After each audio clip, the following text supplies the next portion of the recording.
Here we are back in the studio. Pace. Yes. Man, we have had an overwhelming response to our Creative Finance series.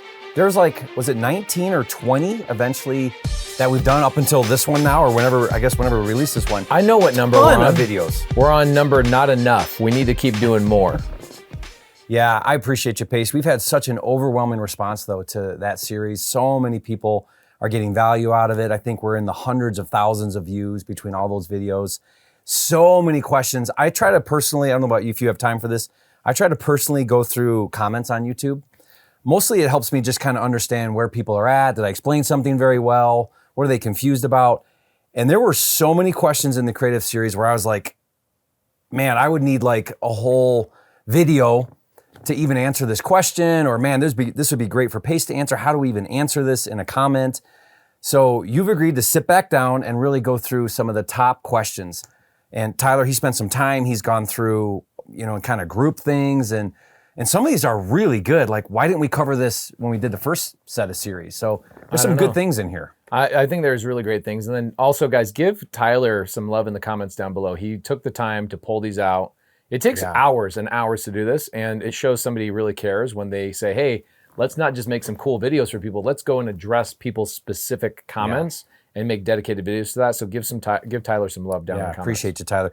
We even talked about maybe doing some lives to do this, but we decided, hey, we're together. We're here in Utah having fun. Yep. Let's sit down and actually nail out some of these main ones. Cool. This one's a big one. This one is a big one. It's a common one. I think this is one of my favorite topics to talk about because when I got into the creative finance realm, same thing with you, I'm sure, is that you get thrown all sorts of tripwires and hurdles and stuff from people that have been in the business. So cons of creative finance typically come from people not understanding it, and the questions that come from sellers, questions that come from brokers, etc. And I'll start off with a couple. Biggest con with creative finance is people's misunderstanding of what creative finance is. So brokers, right? A broker will say, what's the first thing a broker will say about a sub-2 deal? You can't do it. It's illegal. You can't do it. It's illegal. I hear that all the time. So number one con of creative finance is that you are fighting an uphill battle with people that have been in the business 10, 15 years. And you have to become articulate and eloquent regarding the topic of creative finance. And that is a challenge. It is a challenge. So somebody that's brand new is going to be fighting an uphill battle and saying, I can't do this. Well, you can, okay? I wasn't born, and the doctor comes in with a basket of things and says, here, Pace, you're brand new, 1 day old. This basket is skills around creative finance, knowing how to raise private capital, how to network. Here you go, you're born with it. I had to figure it out too, right? Mm-hmm. So that's number one, is misconceptions, uphill battle with people that have been in the industry. So bad explaining it poorly to the seller. Yeah. Because I've heard you say, either they're not motivated or you're explaining it poorly to the seller. Is that the one you're explaining? Is that what you're saying? So just with not doing a good job of helping the seller understand. Yeah, and I think where people have gravitated to learning creative finance from me specifically is I'm really dumb, and so I explain things to people. Pace, you're a lot of things, but dumb isn't one of them. Well, I'm not as eloquent as other people on YouTube, and I think maybe that's what works well, what works in my favor is that I can dumb things down to a third grader level or a fifth grader level. And that's what you have to do when you're talking to sellers and when you're talking to brokers. And so it's actually easier than you think. It is all done through storytelling. It's all done through analogies and parallels. And so I'll tell stories about it. Like I just did you see this video I did with Grant Cardone? Mm-hmm. Where Grant Cardone's like, I don't know the difference between a deed and a that was good. Stuff. I told an analogy or a story about going to a grocery store, and that's what got him to understand creative finance was the grocery store analogy. Basically, I go to the grocery store, I'm using a credit card, it's not my money, and I'm using that credit card to buy groceries. Who's the owner of the groceries if I use somebody else's money? Well, not the credit card. I own it. Why? Because the receipt. And when you tell stories like that, people go, oh my gosh, I got it. That makes so much sense. Yeah. I mean, honestly, Pace, you've taken something that's been around forever, even though new people in real estate think that creative finance was like created by Pace Morby. Yep. Which is really funny because it's been around forever from the Stone Ages. But it's always been this, advanced strategy, complicated advanced strategy. And there certainly are moving parts and a lot of things going on. But what you've done such an amazing job in the past few years is just bringing it down to such a simple way of understanding it that people can get their head around it. Not just as an investor, but sellers can get their head around it. Because people won't do something they don't understand. Yeah, a confused mind always says no. Yeah. If they're confused, the immediate reaction is fear. I don't want to do it. So sellers, brokers, real estate agents, and sometimes private money lenders that are like, wait, I'm lending money to you on a deal. What are you doing? And how's a lien work? And where's the money? So what you're saying is, if you can, when you're talking to a seller, if you can explain it in really simple terms, maybe use an analogy or a story to help them, because you're using stories that people do every single day to relate to how you can do creative finance. Yeah, like here's a really good example. The grocery store. Grocery store is a or good the one. truck story. Truck story is a really good one. What's a really simple one is Walmart. Okay, so Walmart uses creative finance all the time. And people don't realize this, but creative finance is everywhere. You're not aware of it being creative finance. Let's say that you're a manufacturer and you make microphones, okay? And you sell me, I'm Walmart, you sell me $1 million of microphones that I can then go put on the shelf. Guess what? I'm not cutting you a check for $1 million the day you ship the product to me. Right. Walmart typically pays on a 90-day term. So what happens is that means that Walmart, I can take your $1 million of microphones you manufactured, you paid the payroll, you bought the raw materials, you did all the things, you spent all the money. I get to take your product, put it on my shelf, sell it, receive the money, hold on to it, float other projects and whatever else, and then 90 days later, I then give you the $1 million. Yeah. You can call that arbitrage. You can call that innovation. You can call that seller finance, $0 down. I'll pay you when I get paid. There's a lot of different things you can call that, but that happens in business all the time. It happens everywhere all the time. And what's funny is I'll even go to these appliance stores, like Spencer's is an appliance store. You can go in there and buy couches, kitchenettes, blah, appliances, blah, blah. $0 down, and you can lease the tables and the chairs and TVs and all that kind of stuff because you don't have the ability to buy it yet. You can lease to own. This stuff is happening all the time. Mm-hmm. All the time. Yeah. And you simply just have to point this out to people and they go, oh, wow. Okay. Oh, yeah, this is very common. And so I would say that that's the biggest challenge with creative finance is overcoming your ability to tell a simple story is probably the easiest way to get around that. And one way to get better at that, I think, is, like if you go to my YouTube channel, I do a ton of content where I'm on the phone. Mm-hmm. And you do a lot of content where you're on the phone. And what's interesting is if you watch those calls, no two calls are the same. No two calls are alike. So when you do that, what you're looking for is okay, well, how is he presenting this material? How is he answering their questions? How is he relating to them? And it'll just really help you kind of see this is a normal conversation. There's nothing super, it's not like Pace has some kind of special intellect that's getting them to agree. There's no mind games going on. You're just relating to that person in a way where they can understand how you're trying to help them solve their problem. Yeah. And that's really powerful. I think it's the most fun part of the business is having that new, fresh thing happen every day. Think about this. I flew in this morning and to hang out and appreciate spending so much time with you. Me too. It's been an awesome week. And I am trying to take a nap. It's 5:00 in the morning. I'm trying to take a nap on the flight. And of course, we're about to land. Stewardess comes over. She was like, please raise your chair up. And I thought, how many times a day does that stewardess say that exact phrase, wearing the same exact clothes, taking the same flight from Phoenix to Utah and da-da-da-da-da-da-da. Oh my gosh. Yeah. Our business is the polar opposite of that. I get to have unique conversations with unique people that are never the same. I get to wear what I want, when I want, have the conversations when I want. And it is so cool to watch the uniqueness that comes out of like, even though you're pitching sub 2 on your channel to a seller or an agent, the next sub 2 pitch that you're doing is completely different because the person and their level of understanding, what part of the country they're in, their accent, you'll mirror sellers. You do this really, really well. Sellers speaking slow, you speak slower. Yep. And it's a fun game. Guys, instead of looking at it as a challenge, compare what other people do for a living. And I'm not knocking stewardess. That was just something that happened this morning. But think about all the people that you run into that are literally doing the exact same thing every single day. And then they look at this real estate business and go, man, that's a challenge. I think doing the same thing every day that is monotonous would be the most challenging thing, to wake myself up and be motivated to go do the same thing. Sir, please raise your seat in the upright position. We're about to land. You have to say that 1,000 times a month. There's no way you could get me to do that. A lot of people live, the same year 70 years in a row. Exactly. You know what I mean? Same day, same life.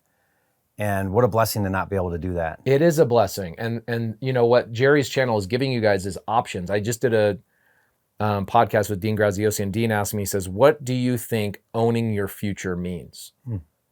And I said, I think owning your future means having options. Yeah. Because when I was younger, I didn't have those options. Same thing with you. When you started in Detroit, you didn't have the option of real estate. You ended up, you got into it because somebody gave you an option that you didn't have previously.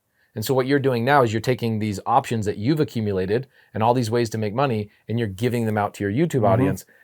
Somebody giving you an option, guys, is worth millions and millions and millions of dollars in future income. The value is insane. So, and what do you do when you're starting out and you're having these creative finance conversations with agents and sellers? I create a lot of scripts. People love scripts. I give them away for free.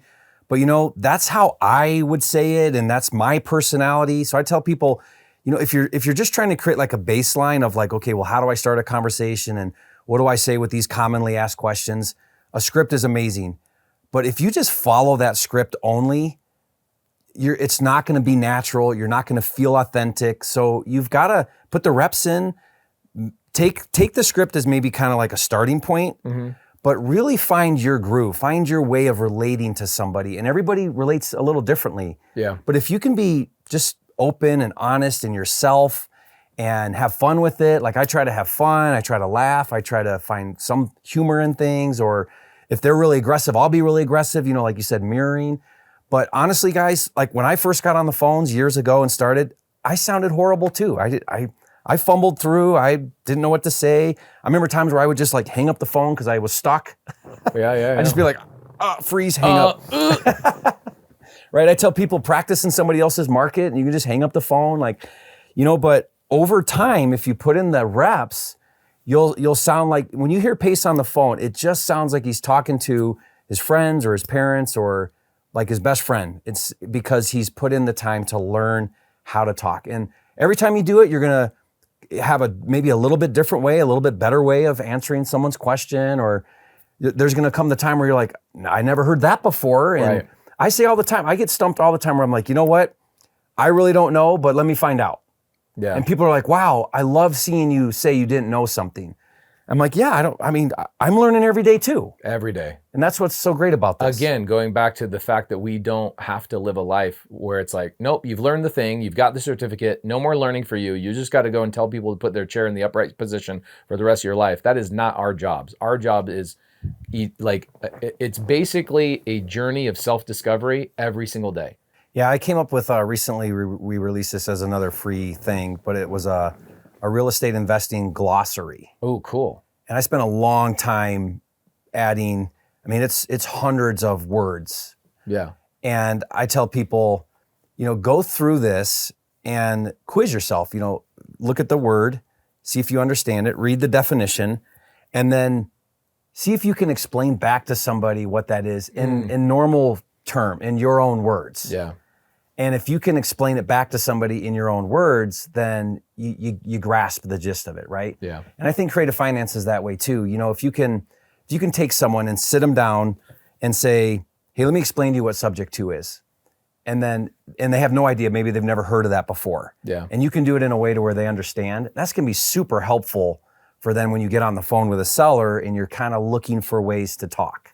Yeah. Right? There's this really simple version of this. So like, let's say you want to explain what creative finance is to a friend, because I get people that DM me and go, hey man, I was talking to my buddies that are all real estate agents about your content, and my real estate agent buddy said that no seller would ever do what you're saying. It's like, okay. So maybe explain to them at the very beginning. You missed something. You missed the opening credits of the movie. Okay. You jumped into character development. Like you jumped into the, every movie has a story arc, right? There's character development. People are introduced. They start creating strife and issues. And then all of a sudden there's this climax, and then somebody comes in and solves that climax. And there's an ending to the story that everybody's satisfied with. You forgot the character development, bro. So for example, I tell this story all the time. I met a guy, he bought a car, 2021 Kia, right off a car lot, paid full retail for this car, drives it off the car lot. What happens to the car's value? Went down 20%. Yeah, 10, 20%. Okay, cool. So he drives off the car lot. 3 months later, gets leukemia. Can't work, living on disability. And about a year later, realizes I can't keep making these car payments. So I came in and I took over his car payments. And I said, let me alleviate you of this stress and this problem, because he couldn't sell it through an open market. He threw it on Craigslist. You think he's going to get the value he owes on the car loan? No. You see how I've told the story of where the guy came from, how he bought it. Now he's got a problem before I told you what I did with and how I solved his problem. Yeah. This is how creative finance is explained, is when somebody's like, well, what's sub 2? Well, let me tell you a story. I meet this guy. He buys a car. He gets leukemia. Now they know the problem. Then you come in and tell the solution. You don't tell people the solution in the movie in the first opening credits. Yeah. Well, it's like, if when someone says there's no way a seller would do a sub 2, well, an unmotivated seller, right? Well, yeah. Why would they? Because they have equity and they want full price and they want retail and they want the money now and all the reasons, a retail seller, yeah, probably wouldn't. What you just explained was somebody in a stressful situation with no equity, has to get out of that problem. They're going to do sub 2 because it's solving a massive problem that they can't solve. Right. So guys, when you're talking to people and you're like, well, all the agents I talk to say there's no way the seller would do that, or the seller I'm talking to says no to that. Well, I mean, that's just real estate investing. 95% of people are going to say no because they're not motivated. Cash offer or creative offer. 95% of people are going to be no. Yeah, so you're just not talking to the right person. Keep going, keep talking, keep offering. I tell people, and this is not creative because the numbers are way higher, and you've shown them to me. But if you're just doing like a low cash offer, the 50% of Zillow number, you may have to make 100 offers, lowball offers, to distressed sellers before even one of those will say yes to that low offer. Right? So okay, that's 5 a day, 25 a week, 100 a month. Put in the work and you'll get one. It's just a numbers game. It literally is a numbers game. Now, if you can offer creative and pay more, and now you can solve a whole new subset of problems, which is why creative is so amazing. But the point I'm trying to make here is, just because you've talked to 10 people and they've all said no, doesn't mean it doesn't work. Yeah, I think the biggest challenge in real estate investing in general is that people coming from a 9-to-5 world, guys, this is really, really hard for people coming from a 9-to-5 world. You're told where to go, what to do, what not to do it, when to check out, when you're getting paid. You know exactly everything about your job. That and a non-sales background. People with sales background, they just jump right in and they're like, well, of course, I'm going to talk to 1,000 people, And even people, that's a really great point. Even people in a sales background, a lot of times, depending on the sales background, they're getting leads brought to them that are qualified leads, depending on the sales thing, right? Sometimes if you're a guy on a car lot and you're selling a used car, you got a lot of tire kickers. That's where the term comes from, is somebody just coming on the lot and kicking tires and whatever else. It's like, oh man, I got a freaking non-motivated buyer here. They're here for inspiration. They're here looking at the fancy cars. They're here to buy. They're curious about what their car's worth or whatever, right? Exactly. So even people in sales environments that are not creating their own leads come into this business and go, I had 10 people say no. It's like, okay, well, what's your background and what are you used to? If you are somebody that's working at Chipotle and you're taking somebody's order all day, every day, I did the math on this. I ever tell you my Chipotle story? I think I've heard the Chipotle story, but let's hear it again. Okay, so I'm speaking on stage at a Brad Lee event about a year ago, and the event's like an hour away. and I'm on the west side of town in Buckeye, and I'm like, crap, I got to get over there, but I'm hungry. And when you go to these events, you don't get a chance to eat. Everybody else is eating, but they're all asking you questions. Yeah. So I'm like, I got to eat. So I go to Chipotle. Longest line I've ever seen at Chipotle. Usually Chipotle either has 0 people in line or like 18 people.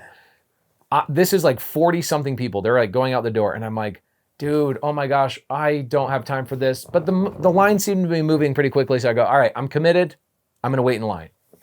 The line was long enough that I started realizing that the dude taking everybody's order was literally saying the same thing over and over and over. Welcome to Chipotle.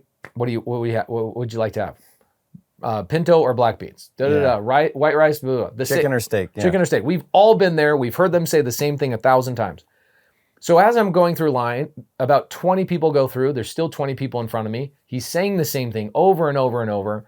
I get curious and I go, how many times does a Chipotle employee say the same thing every single day? So I reverse engineer. I go on Chipotle and I go, how many Chipotle customers do they get on a daily basis? Okay. How many times? I find out that the average employee in that shift, that 8-hour shift, they say, what would you like? Over 600 times in an 8-hour shift. Jeez. Insane. Okay. They're saying it about 80 times an hour, somewhere around there, a little bit over 80 times an hour. Jeez, that's a lot. It's crazy. So I get up there and I'm, doing the thing, get my order. I sit down, I cruise over, and I go and I speak on stage about an hour later, and I look in the audience, and guess who's in the audience? Oh. The guy who took my Chipotle order is in the audience. He was ending his shift or what? He ended his shift and it went over. He ended up being in the audience, and they have a Q&A. And you recognized him. I recognized him. He didn't know who I was. He was there to see Brad Lee. Yeah. I end up being in a panel a couple hours later, and I see him in the audience. He's sitting there taking notes, and they do a Q&A, and he gets up and he asks the question. He goes, how do I get started? Was his question. And I said, bro, I literally just saw you at Chipotle 2 hours ago. And I'm going to tell you right now that your job is 1,000 times harder than what I do on a daily basis. You are asking people over 600 times a day the same exact thing. But because you are expecting what the answer to be, you don't think about it. And you just sit there and take orders all day long. So now when you have to go into a different environment and you make 50 offers and 49 of them are no's and one of them's a maybe, you go, this isn't working, something's broken. So you're already doing harder work, in my opinion, than what is required. And it was just amazing how I went through the line, I watched him, then he comes in his Chipotle uniform. He ran over there and he asked the question, how do I get started? And I'm like, you are already doing more repetitive work than is required to be a real estate investor. You are going. Then why does he get on the phone and the rejection is just too much to handle? Like, why because can't he do it? Because they're not used to it. They're used to taking orders and expecting the answer. So my advice to him was, you are expecting or anticipating an answer. What do most people order? He goes, white rice. I go, how often do people order brown rice? He's like, maybe 1 out of 20. I go, okay, cool. And I go, what's the typical combination? He's like, it's white rice with chicken, and it's this and a tortilla on the side. That's like 90% of what I go, okay, you have the expectation. You're anticipating these things. You're also in your mind reminding the people who are chopping up the chicken, like, guys, give me more chicken. You're not telling people, give me more steak as often as you're saying, give me more chicken. So you're anticipating the answer to all these questions, right? And he goes, yeah. I go, you just need to anticipate that you're going to hear 49 no's to every maybe. And then you're going to hear 98 no's for every yes and 1 maybe. And that's just the expectation. You're going to get a lot of chicken orders and 1 steak order. That's it. And he's like, oh my gosh, you just broke my entire brain. Oh, this is so great. So the no's are actually good. I go, yes, the no's are actually good. It's interesting, Pace, because if we look at like the title of this topic and the question here, it's about objection. It's about the cons of creative finance. And really all we've talked about were the cons that you, the student investor, have about it. Yeah. Not so much even the seller, because the sellers are going to be the sellers. They're either it's either going to solve a problem or not solve a problem. Yeah. So it's almost like people, and maybe I'm reading it wrong, but maybe people are asking the wrong question. Like you think, well, I need to know why people would not want to do this. Yeah. And it's like approaching this from the point of view of like, well, rather than why would somebody not, who really cares why they wouldn't? Why would they? And can you identify that person, which is kind of the analogy that you're giving. And I think if people just approached this business that way, like how does this solve problems? Who is the right person that this would fit for? And how do I find that person? How do I talk to that person? Clearly, I'm going to talk to lots of people that say no. And the no's don't define the strategy or the industry. The yeses do. Right, 100%. And I think that's I was thinking of when you were telling me that story, I had this student once and we were on a Zoom and he's new to real estate, working on his first deal. And he's been working at it. And he says, I'm thinking about changing my market. I want to switch markets. And I get this all the time, right? Because they think the market's the problem? Yeah. So I say, why do you want to switch markets? Yeah. And he says, I've been just going at this and I haven't gotten a deal. So in his mind, he's thinking, there's no deals in this market. If I were in a different market, there would be deals. Yeah. Now that may or may not be true, right? I don't think it's true, but maybe it's true. But the problem is he's using a very small sample to come to that conclusion. He's saying, I called 10 people or 20 people or 50 people and they've all said no. So it's got to be some reason why no one said yes yet.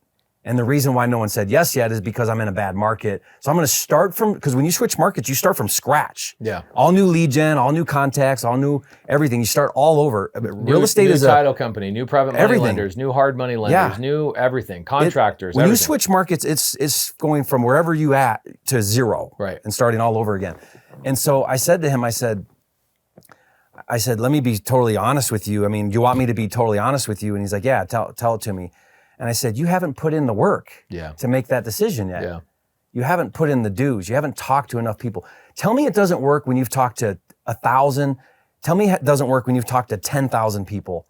Then maybe I'll be like, okay, well, maybe you've got something here. Maybe it doesn't. Maybe your market doesn't work.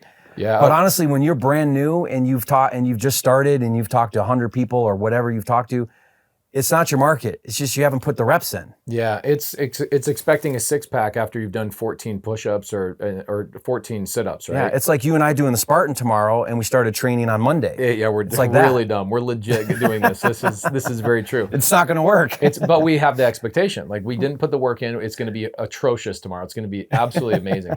Couple of things on that. I do agree with that. I think people sometimes are out for a witch hunt.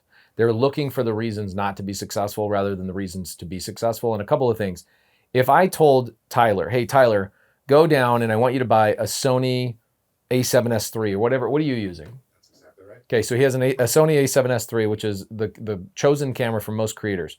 Go pick up that camera. And he goes down, he looks in his phone, he types in store, right? Types in store. And he goes down and he goes to the first store that's on his map, the closest one to him, which is Walmart. And he calls me, he's like, Pace, there's no A7S III at Walmart. At the store. At the store. Is that an appropriate place for you to go find that camera? No. No, you're gonna find that camera at a very specific place. So my point to this is people that are looking for a deal, a lot of times are looking in the wrong places. They're just going on just Zillow and they're not filtering things. Like, for example, I could go on landwatch.com. This is one of my favorite places to show people how prevalent and common seller finance is. But if I go to landwatch.com, I go to the search and I go all USA, and then there's a button down there that says owner finance.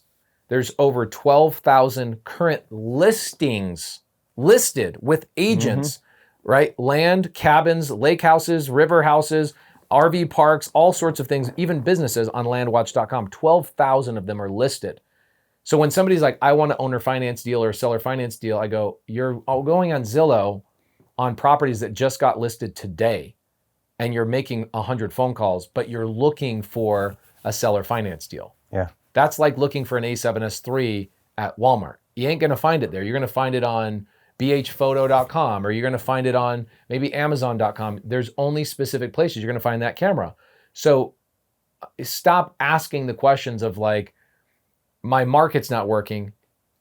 Dude, the other thing too is ask yourself this question. I ask this question all the time when somebody comes to me and they go, man, I haven't been successful. I go, great. Here's what I'll do. I'm gonna pay you $10,000 if at the end of a week, I fly in on Monday. I hang out with you an entire week. I take notes like a fly on the wall of what you do and how you're doing it.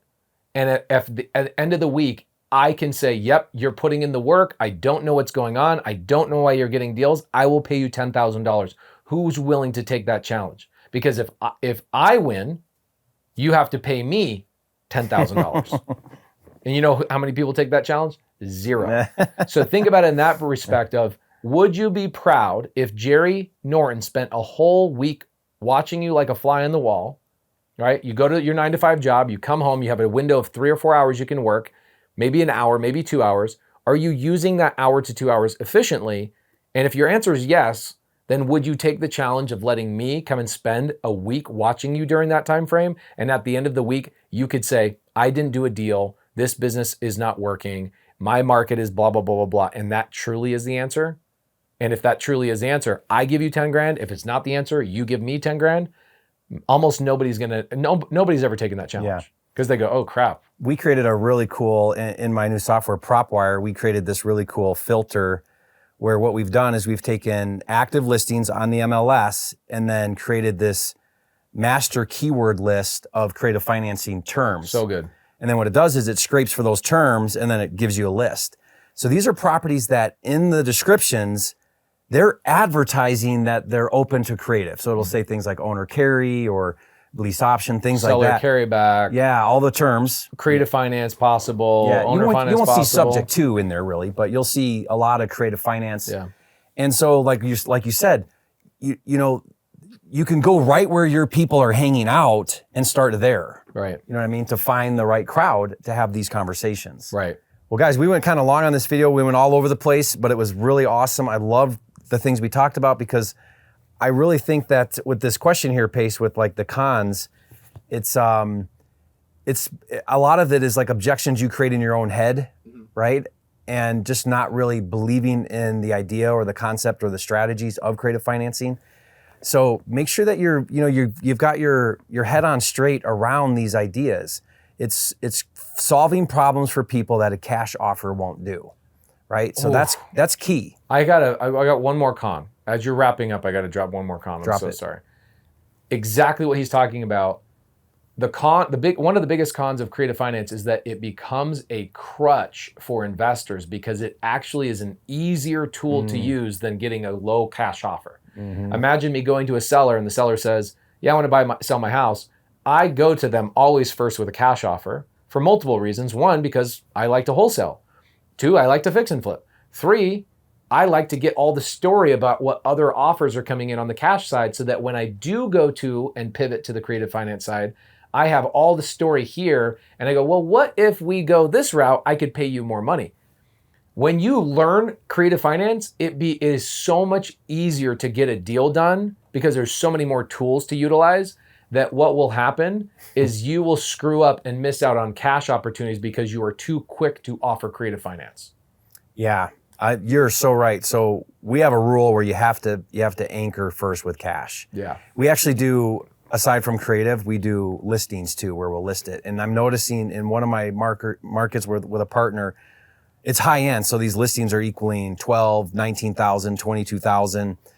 But we're getting way too many listings. And what I'm kind of looking at our analytics, I'm looking at what we're doing.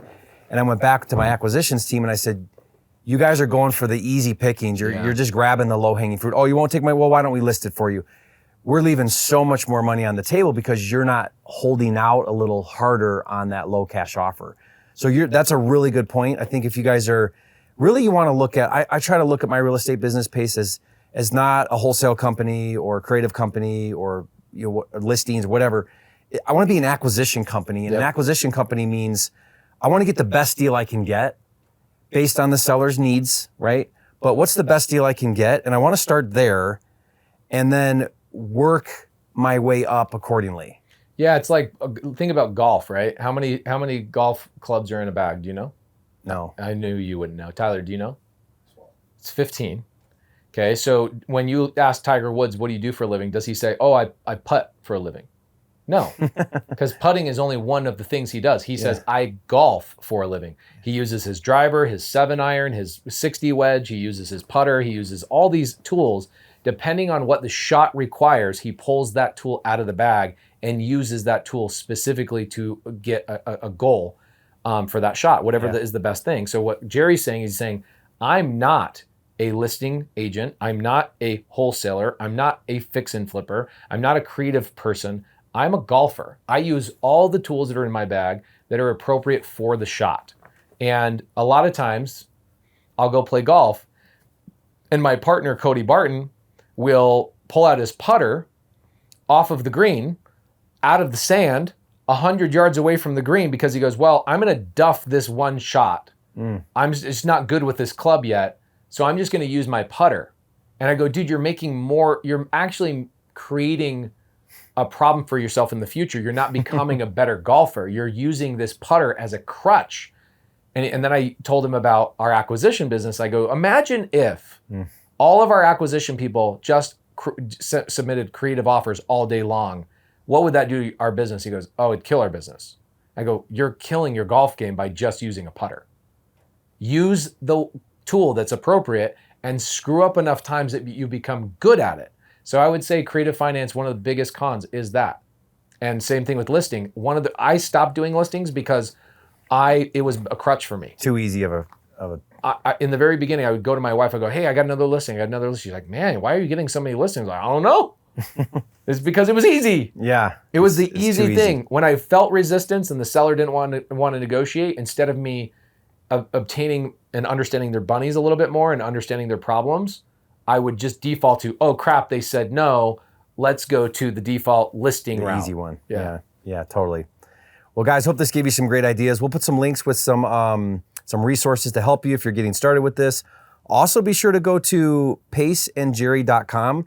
You're going to see a link there where put your email in there. You're going to watch a video with Pace and his team. If you really want to learn creative financing at a whole new level, then Pace has the best training, the best community. I mean, this is a place where deals are happening day in and day out. It's really the best place you can not just learn these concepts and learn these ideas, but immerse yourself in doing deals.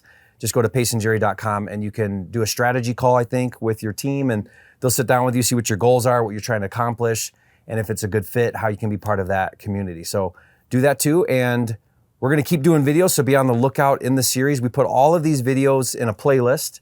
Now it's actually a podcast link as well on the YouTube channel. And try to go through these. Once you go through them, go back through them again. You're gonna get so many more nuggets and learn new things, and just keep immersing yourself in learning these things, but also take action. Gotta take action. Thanks, Pace, again, and we'll see you guys on the next video.